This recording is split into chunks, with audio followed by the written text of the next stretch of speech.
Please welcome to the stage, John Perkins.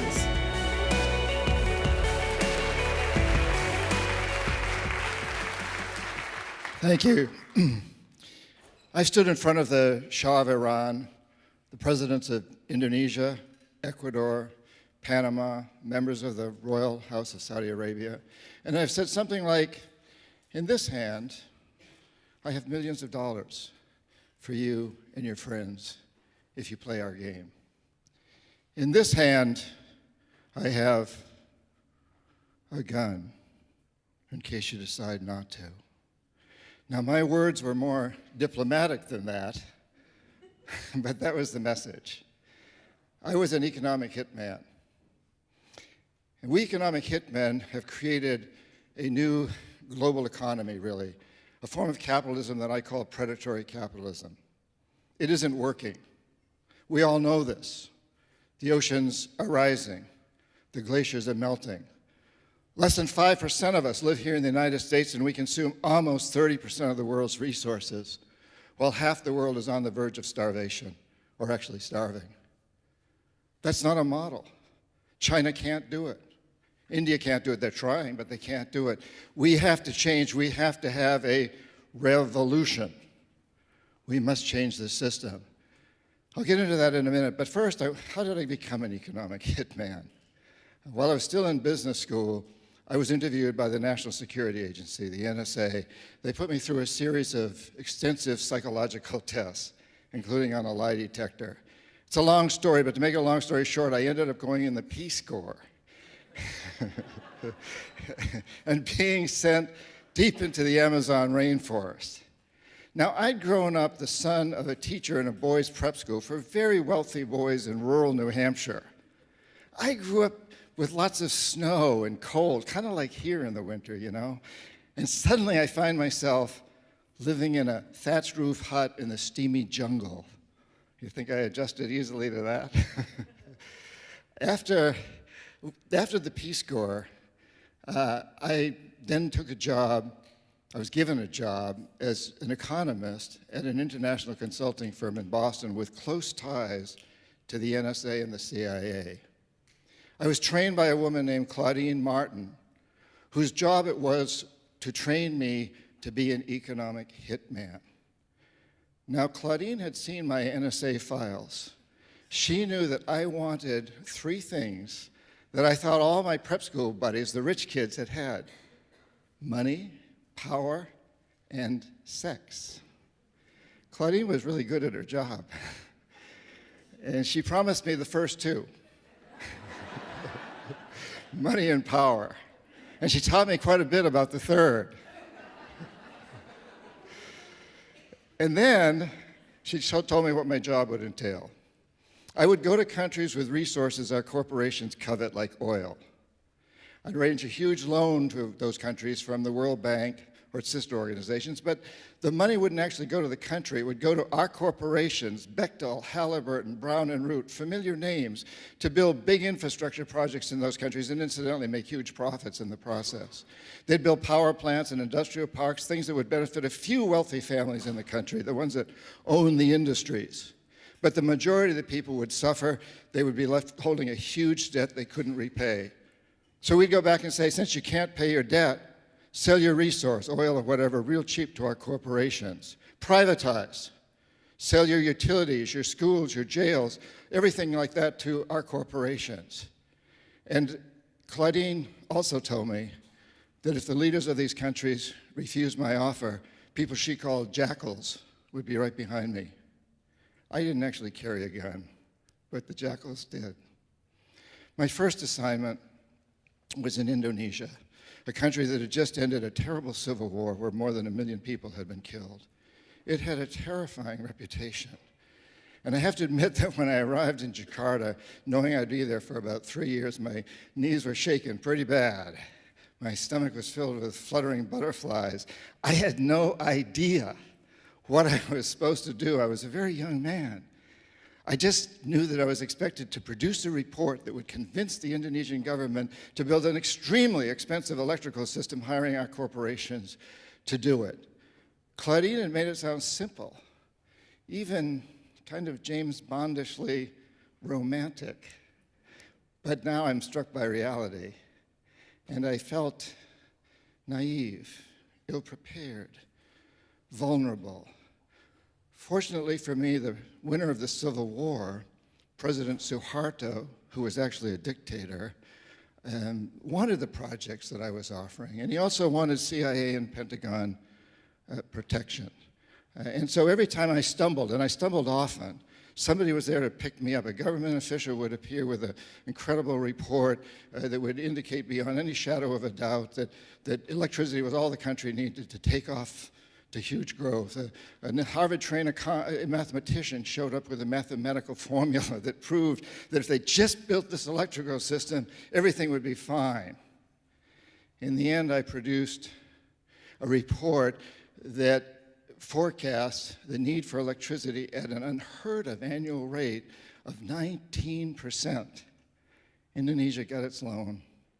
Our corporations made lots of money, and I was promoted from economist to chief economist. It was quite a lesson. At that time, the Cold War was just really, really revving up, and Washington believed that Cuba was about to spread communism throughout the hemisphere. The CIA developed a program called Operation Condor to support right-wing dictatorships in Brazil, Argentina, Chile, throughout the continent.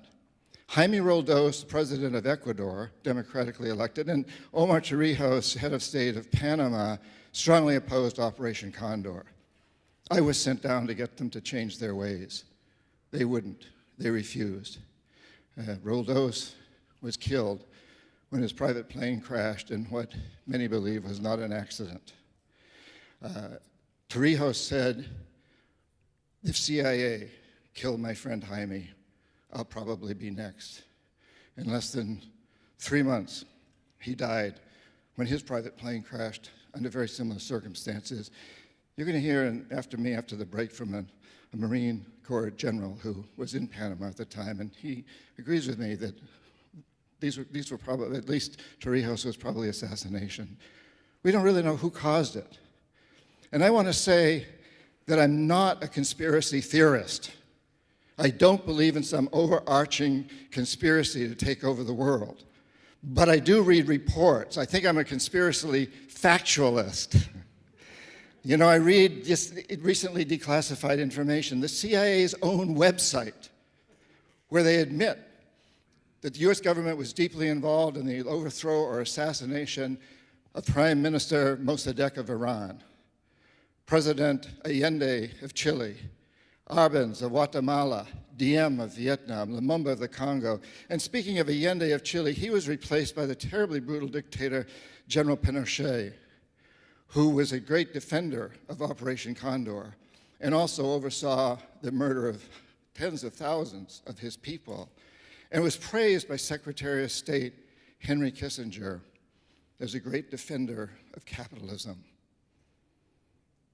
I believe in national security, and I don't believe that US security is served. I believe it's jeopardized when our agencies overthrow or assassinate the leaders of other countries because they don't follow our policies.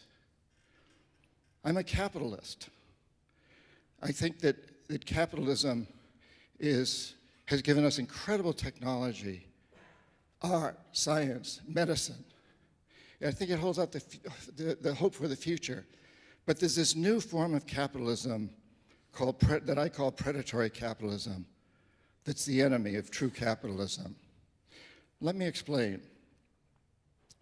When I was in business school, I was taught that a good CEO makes a decent rate of return for his company and also makes sure his company is a good citizen. He pays his workers a fair wage, gives them health insurance and retirement pensions, pays taxes, imagine that, and supports local school and recreational facilities and so on and so forth. And in essence, he makes sure that his company serves the public interest. That all changed in 1976 when Milton Friedman won the Nobel Prize in economics and stated, amongst many other things, the only responsibility of business is to maximize profits. regardless of the social and environmental costs. It changed everything. And it has created this global fiasco, what I believe we're headed toward this disaster, where we're in it a lot now with the climate change, with all the things that we all know is happening, and we must change that. And we can change that. How? I think the American Revolution actually offers an interesting example. Back in 1773, most everybody in the United States believed that the British were invincible. But George Washington stepped forward, and he remembered 20 years earlier during the French and Indian War, he had witnessed at the Battle of the Monongahela the defeat of a huge, powerful British army by a handful of Indians. And Washington said, they're not invincible. All we got to do is hide behind trees. Change the rules. So I think that's where we're at today. Change the rules. I like the rules I learned in business school, that a good corporation, a good CEO should make sure that his corporation serves the public interest, is a good citizen. I like the idea that you and I should invest in corporations that instead of essentially destroying the resources upon which our economy is based, instead of doing that, they clean up pollution, regenerate destroyed environments, develop new technologies for more efficient energy, transportation, communications, and just about everything else. In essence, let's get our corporations to create an economic system that is itself a renewable resource. Are you ready to do that? Yes, I think we're all ready. We can create this renewable resource so our corporations today really run the world.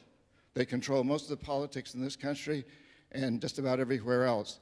But it's important to remember that they need us. We work for them, we manage them, many of you own them, you run them. They depend on us to buy their goods and services, to invest in them, to work for them, to support them through our tax dollars.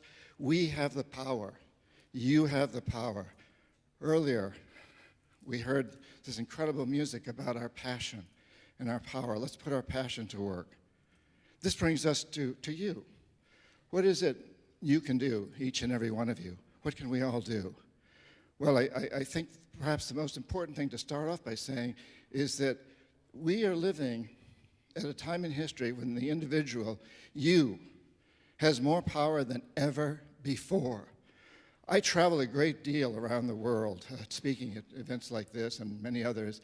And everywhere I go, whether it's in Asia or Africa, South America, Europe, Middle East, United States, people are waking up to the fact that we live on a very tiny, fragile space station with no shuttles. And it's headed for disaster, and we got to turn it around.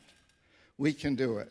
So in my latest book, which is for sale out here, The New Confessions of an Economic Hitman, I have a whole section devoted to what you can do, lists and ideas. But I want to just mention 3 of them here today, kind of in summary. So remembering that we have this power today, especially with the internet. Number 1, search out and spread, shine a light on the story behind the story. I think my life as an economic hitman highlights the fact that there's almost always a story behind the story. And recently, revelations such as WikiLeaks and Edward Snowden papers and the Panama Papers and reporting by amazing bloggers and others, the Pulitzer Prize-winning ProPublica, Common Dreams, many, many organizations out there are shining a light on the fact that we have corrupt politicians. We have tax-evading billionaires. You know, democracy depends upon transparency. It depends on understanding the story behind the story. It demands that you and I look for the story. It demands that we question our leaders and our government policies. That's the patriotic thing to do. So number 1, look for, spread the story behind the story. Number 2, use local, individual, and community power, your power, to change politics, to change the governmental system, to change the laws. We, the people, must do it. We can't wait for a president to do it, whoever the next president is.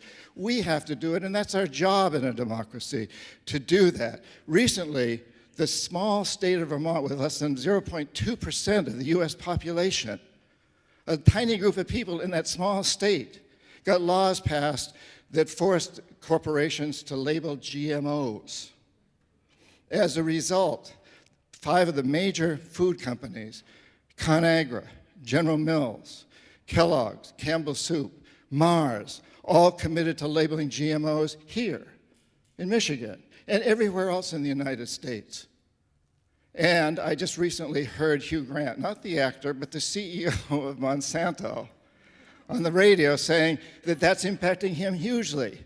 Monsanto's going to have to reevaluate its attitude to GMOs because of what happened in the state of Vermont. We, the people, have forced the corporations to end apartheid in South Africa, to clean up polluted rivers, pass laws to make that happen, to open their doors wider to women and minorities. We have the power, the movement to amend now, to get big money out of politics. That's very important. So, number 2, join an organization or start one that impacts local laws, national laws, global laws. Do it. Get involved, please. This is something important that we all can do. And number 3, help a corporation understand that it must serve a public interest.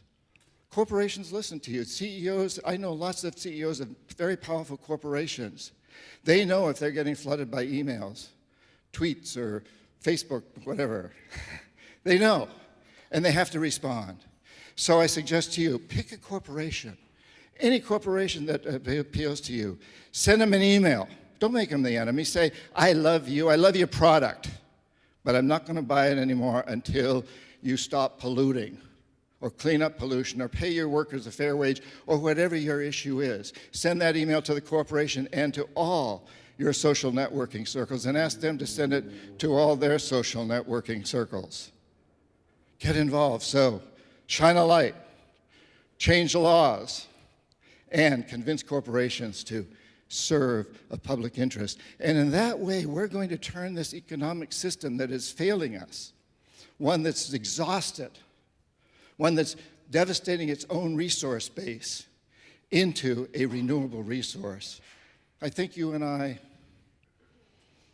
live at the most amazing, important time in human history.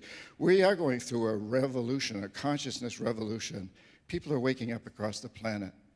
Together, we're going to come together and we're going to create a world that my 8-year-old grandson and every other child of every sentient being on this planet is going to look back at and say, hey, thank God for TEDx in Michigan. Thank God all those people came together and committed to moving forward to creating an economic system that's a renewable resource. Thank you all for being here. I look forward to taking this journey with you. Thank you so very much. Thank you. Thank you.